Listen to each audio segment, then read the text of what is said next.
வணக்கம். நான் சாகுலம். இது தமிழக வெற்றி கழக வழக்கறிஞர். இன்னைக்கு நாம பார்க்க போற பதிவு இயற்கை ஆர்வலர் அணி. அரசியல் அணிகள் என்கின்ற வரிசையிலே இயற்கை ஆர்வலர் அணி என்பது அவசியமும் அத்தியாவசியமாகிறது. காரணம் பாருங்க, இன்னைக்கு அடுத்து நடக்கப்பட போரே தண்ணீருக்குமான உணவுக்குமான போராக இருக்கும்னு சொல்லி இந்த உலகமே எதிர்பார்த்துட்டு இருக்கு. உலக ஐக்கிய நாடுகள் சபையே இயற்கை வளங்களை பாதுகாக்க தவறிவிட்டால் மனிதன் அழிவின் விளிம்பில் இருப்பதை யாராலும் தடுக்க முடியாது என்று உலக பிரகடனம் செய்துவிட்டது. இப்படி ஒரு காலகட்டத்தில் இருக்கும் பொழுது இயற்கை ஆர்வலர் அணி என்பது அரசியல் கட்சியில் அவசியமாகிறது. காரணம், அரசின் சட்டத்திட்டங்களை தாண்டி ஒரு அரசியல் கட்சி என்ன செய்துவிட முடியும் என்பதில் மிகச் சிறப்பாக செய்யக்கூடிய ஒரு அணியாக இருக்க போகுது எது தெரியுமா? அந்த அணிதான் இயற்கை ஆர்வலர் அணி. ஒரு அரசாக இருந்து செய்ய முடியாததை ஒரு அரசியல் கட்சியாக ஒரு இயக்கம் செய்து வெற்றி காண முடியும், மக்களிடத்திலே நற்பெயரை வாங்க முடியும் என்று சொன்னால் அது இயற்கை ஆர்வலர் அணியை மிகச்சரியாக கட்டமைத்து மிகச்சரியான செயல்பாடுகளை இன்றைக்கு கொண்டு சேர்க்கின்ற பொழுது அந்த அணி மட்டுமல்ல, அந்த அணியை கட்டமைத்திருக்கக்கூடிய அரசியல் கட்சி தலை நிமிர்ந்து தமிழகத்திலே வெற்றி நடை போடும் என்பதில் எந்த சந்தேகம் இல்லை.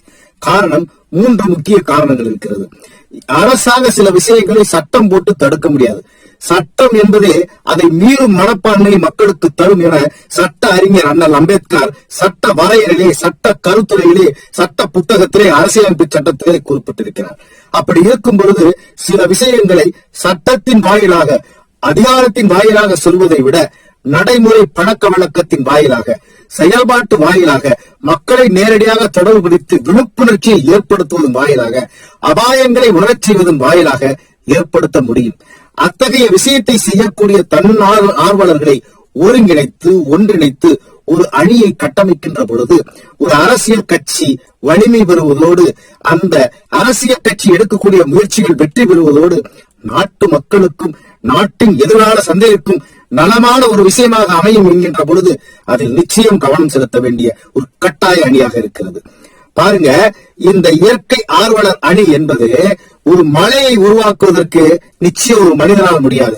6000 பில்லியன் ஆண்டுகள் 3000, 4000, 300, 800 பில்லியன் ஆண்டுகள் மில்லியன் ஆண்டுகள் மணல் உருவாவதற்கு, மழை உருவாவதற்கு, கற்கள் கூழாங்கல்லாக மாறுவதற்கு, ஆற்று மணல் உருவாவதற்கு இருக்கின்றது.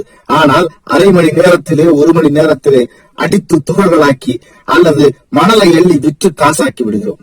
இந்த சூழ்நிலையை மாற்ற வேண்டும் என்று சொன்னால் மக்களிடத்திலே விழிப்புணர்ச்சியை ஏற்படுத்துவது, பிளாஸ்டிக் கழிவுகள், தொழிற்சாலை கழிவுகள் அல்லது கழிவுகளை எப்படி தரமிருப்பது என்று மக்களிடம் உள்ள அறியாமை, அல்லது பொது இடங்களில் வழக்கமாக நாம் பிளாஸ்டிக் கழிவுகளை போட்டு பழகிவிட்ட மனப்பக்குவம், அல்லது எந்த இடத்திலும் சுகாதார இன்மையை நாம் தொடர்ந்து நீடிக்க செய்து கொண்டிருக்கக்கூடிய அவல நிலை, இதை விழிப்புணர்ச்சி ஏற்படுத்துவதற்கு இந்த இயற்கை ஆர்வலர் அணி, குறிப்பாக மாணவ செல்வங்கள் அல்லது அந்த பகுதியில் இருக்கக்கூடிய சமூக சேவர்கள், குடும்ப தலைவர்கள், இவர்களை தொடர்ந்து போய் பிரச்சார பயணத்தின் வாயிலாக மட்டுமல்ல, அல்லது மாதம் ஒரு முறை முகாம்களை நடத்தி வழிபாட்டு தலங்கள் அல்லது சுற்றுலா தலங்கள் அல்லது பொதுமக்கள் அதிகமாக கூடக்கூடிய சந்தை போன்ற இடங்கள், பேருந்து நிலையங்கள், இந்த பகுதிகளிலே ஒன்றை தேர்ந்தெடுத்து தமிழக வெற்றி கழக தோழர்கள், இதை நடத்தக்கூடிய அரசியல் கட்சிகள் அந்த இடத்திலே சென்று மக்களுக்கு விழிப்புணர்ச்சி ஏற்படுத்தி தாங்களே களத்தில் இறங்கி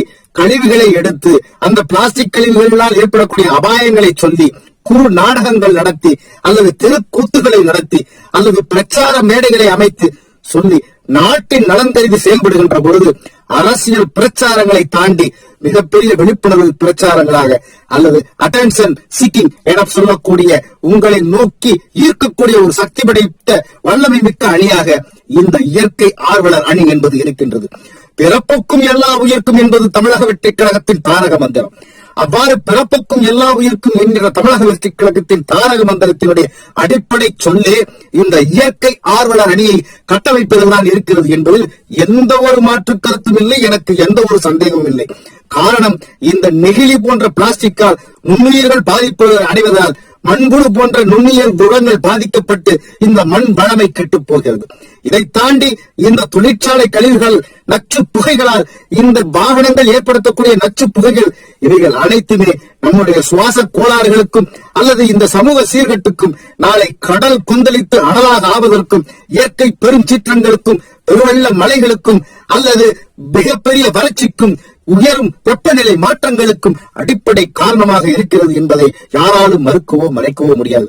எனவே இந்த இயற்கை ஆர்வலர் அணி என்பது தொன்று தொட்டு நாம் செய்ய வேண்டிய ஒரு முக்கியமான நிறைய காரியங்கள் இருப்பதால், தொடர்ந்து அவர்களுக்கு கடமைகளும் கடப்பாடுகளும் பணிகளும் தொடர்ந்து இருப்பதால், அவர்கள் மக்களை அடிக்கடி சந்திக்கக்கூடிய சூழல் இருப்பதால், அது மிகப்பெரிய பிரச்சார யுக்தியாக, அது மிகப்பெரிய பிரச்சார அணியாக அது சார்ந்திருக்கக்கூடிய இயக்கத்திற்கு மாறும் என்பதில் எந்தவித சந்தேகமும் இல்லை.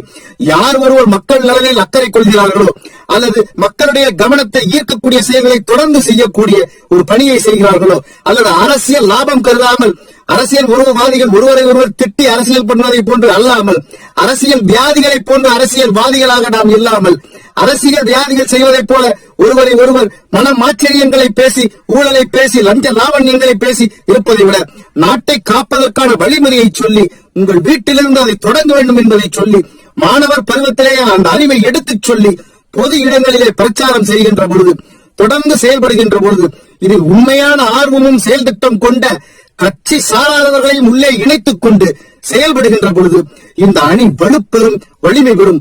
அது தமிழகத்தில் உள்ள எதிர்கால சந்ததியிற்கு நாம் ஆற்றக்கூடிய இறைத்தொண்டு போன்றதாகும். அத்தகைய இறைத்தொண்டை ஆற்றுகின்ற பொழுது கட்டாயமாக தமிழகத்திலே தமிழக வெற்றிக் கழகம் ஒரு நல்ல ஆட்சியை கொடுக்கும் என்ற நம்பிக்கை தமிழக மக்களிடத்து ஏற்படுத்த முடியும். மிகப்பெரிய பிரச்சார இயக்கமாக இது மாறும்.